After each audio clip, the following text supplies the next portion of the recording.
રાજકોટમાં માધાપર ચોકડીથી તદ્દન નજીક 17 ફૂટના ફ્રન્ટવાળા બંગલો, એ પણ આકર્ષક એલિવેશન સાથે. તો આપણે આવી ગયા છીએ ગેટપેક સોસાયટીમાં, જેનું નામ છે ધ ડિવાઇન રેસિડેન્સી. 69 વાળ જગ્યા, 17 ફૂટનું ફ્રન્ટ અને 36.5 ની ઊંડાઈ મળી જશે. ફળિયામાં washing area, under water tank, પાણીનો બોર અને ભારતીય સંસ્કૃતિ મુજબ તુલસીનો ક્યારો મળી જાય છે. સી શેપમાં સોફાનું અરેન્જમેન્ટ થઈ જાય છે. મોટો ફ્રન્ટ હોવાને લીધે વિશાળ જગ્યા તમને મળે છે લિવિંગ એરિયામાં. પીઓપી લાઇટિંગ સાથે કમ્પ્લીટ છે આ લિવિંગ એરિયા. અહીં તમને 3-ટેક વિન્ડો મળી જાય છે મચ્છરજાડી સાથે. વિશાળ કિચન એરિયા મળી જાય છે પ્લેટફોર્મ સાથે, અને આ બાજુ જુઓ સર્વિસ પ્લેટફોર્મ પણ મળવાનું છે.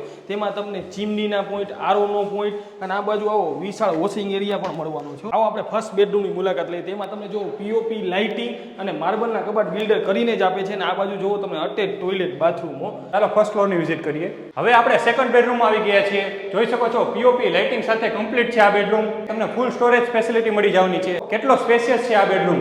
અહીં તમારો અટેચેડ ટોયલેટ બાથરૂમ આવી જાય છે ફૂલ ટાઇલ્સ સાથેનું. હવે આપણે થર્ડ બેડરૂમમાં આવી ગયા છીએ અને અહીં બાલ્કનીમાંથી જોઈ શકો છો આ સોસાયટીનો નજારો. આ બેડરૂમ પણ પીઓપી લાઇટિંગ અને માર્બલના કબાટ સાથે કમ્પ્લીટ છે.